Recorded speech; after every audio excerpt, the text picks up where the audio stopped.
സുരേഷ് ഏട്ടൻ, സാബു ചേട്ടൻ, കുഞ്ഞുണ്ണിയേട്ടൻ, മറ്റ് വിശിഷ്ട വ്യക്തിത്വങ്ങൾ ഇന്നിവിടെ ഈ മഹത് കർമ്മത്തിന് സാക്ഷ്യം വഹിക്കാൻ ഇന്നിവിടെ എത്തിച്ചേർന്നിരിക്കുന്ന നല്ലവരായ നാട്ടുകാരെ, ഭക്തജനങ്ങളെ, എല്ലാവർക്കും എൻ്റെ വിനീതമായ നമസ്കാരം.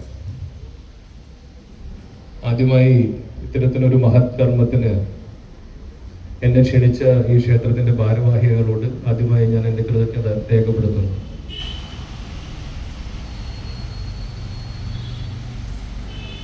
ബഹുമാനപ്പെട്ട സ്വാഗത പ്രാസംഗികൻ പറഞ്ഞതുപോലെ എന്നെ കുറിച്ച് നിങ്ങൾക്കൊന്നും വലിയ ധാരണയൊന്നും ഉണ്ടാവാൻ സാധ്യതയില്ല. കാരണം ഞാൻ ജനിച്ചു വളർന്നത് ഇവിടെ അടുത്ത് വാങ്ങുന്ന പ്രദേശത്താണെങ്കിലും ഏകദേശം 9ാം ക്ലാസ്സിൽ പഠിക്കുന്ന സമയത്ത് ഞങ്ങളുടെ പഠിപ്പിന്റെ വിദ്യാഭ്യാസത്തിന്റെ ആവശ്യത്തിനായി എൻ്റെ പാരൻസ് ഞങ്ങൾ തൃശ്ശൂർക്ക് മാറുകയാണ് ഉണ്ടായത്.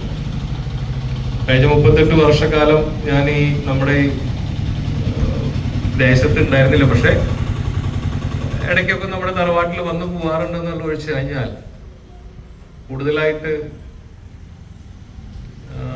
ഇവിടെ നിൽക്കേണ്ട ഒരു സാഹചര്യം ഉണ്ടായിട്ടില്ല. പക്ഷേ ഈ അമ്പലത്തിനെ കുറിച്ച് പറയുമ്പോൾ എൻ്റെ ചെറുപ്പത്തിലെ ചില ഓർമ്മകൾ എനിക്ക് നിങ്ങളോട് പങ്കുവയ്ക്കാൻ ആഗ്രഹിക്കുന്നു.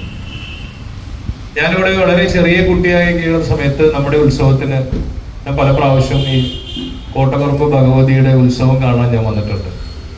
അപ്പൊ നമ്മളൊക്കെ പണ്ട് ഉത്സവം കാണാൻ വരിക എന്ന് പറഞ്ഞു കഴിഞ്ഞാൽ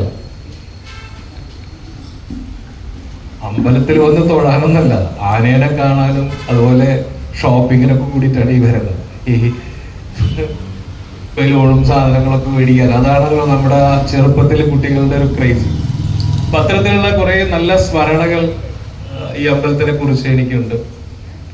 അത് കഴിഞ്ഞ് പിന്നെ ഞാൻ ഇവിടുന്ന് മാറിയതിന് ശേഷം പിന്നെ ഇവിടെ വരാനൊന്നുള്ള ഒരു സാഹചര്യം ഉണ്ടായിട്ടില്ല. പക്ഷെ എന്നിരുന്നാലും ഈ വഴി പോണ സമയത്ത് ഭഗവതിയുടെ താഴെ കൂടെ നോക്കി തൊഴാനുള്ള ഒരു ഭാഗ്യം അത് എന്നും ഉണ്ടായിട്ടുണ്ട്. അത് ഒരിക്കലും ഒരു ദിവസം പോലും ഇതിൽ പാസ് ചെയ്യുമ്പോൾ അത് മറക്കാറില്ല.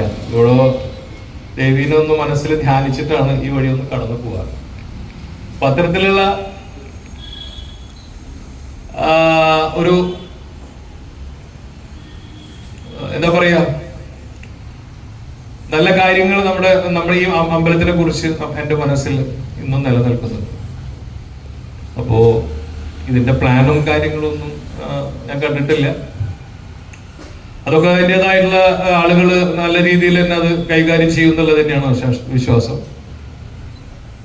അപ്പൊ ഇതിന്റെ ഈ 4ാം ഘട്ടത്തിന്റെ പ്രവർത്തനത്തിന് എൻ്റെ എല്ലാ അകമഴിഞ്ഞ സഹായങ്ങളും ഉണ്ടാവുമെന്ന് ഈ അവസരത്തിൽ ഞാൻ പറഞ്ഞുകൊള്ളുകയാണ്.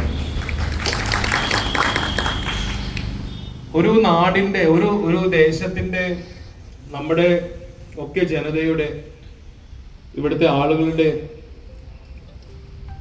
ഐശ്വര്യം എന്ന് പറയുന്നത് തന്നെ ഈ തട്ടകത്തെ ദേവിയുടെ അനുഗ്രഹം തന്നെയാണ്. അപ്പൊ അത്തരത്തിലുള്ള ഒരു അമ്പലമാണ് കോട്ടക്കുറുമ്പ ഭഗവതി. നമ്മുടെ ഈ ദേശത്തിന്റെ ഒരു അമ്മയായിട്ട് ഇവിടെ ഇരിക്കുകയാണ്. എൻ്റെ അമ്മാമ്മയൊക്കെ ചെറുപ്പത്തിൽ അന്ന് കോഴിവെട്ടുള്ള സമയത്ത് കോഴീനെ കൊടുത്തയക്കാറുണ്ട് സ്ഥിരമായിട്ട്, കോഴിവെട്ട് ഉള്ള സമയത്ത്. അപ്പൊ അതൊക്കെ നമ്മൾ പറഞ്ഞു കേട്ടിട്ടുള്ള ഒരേ കാര്യങ്ങളുണ്ട്. പിന്നെ നമ്മൾ ആ സംവിധാനങ്ങളൊക്കെ നിർത്തലാക്കുകയും ഒക്കെ ചെയ്തോട് കൂടിയിട്ടാണ് അതൊക്കെ നമ്മുടെ ആചാരങ്ങളൊക്കെ നിന്നുപോയത്. അപ്പോ കൂടുതൽ ദീർഘിപ്പിക്കുന്നില്ല. എൻ്റെ എല്ലാ അകമഴിഞ്ഞ സഹായങ്ങളും ഈ ഒരു പുണ്യപ്രവൃത്തിക്ക് ഉണ്ടാവുമെന്ന് ഒരിക്കൽ കൂടി പറഞ്ഞുകൊണ്ട് എന്നെ ഇവിടെ ഈ പുണ്യകർമ്മത്തിന് ക്ഷണിച്ച ഇതിൻ്റെ ഭാരവാഹികളോട് ഒരിക്കൽ കൂടി എൻ്റെ കൃതജ്ഞത രേഖപ്പെടുത്തിക്കൊണ്ട് ഞാൻ എൻ്റെ വാക്കുകൾ നിർത്തുന്നു. നന്ദി, നമസ്കാരം.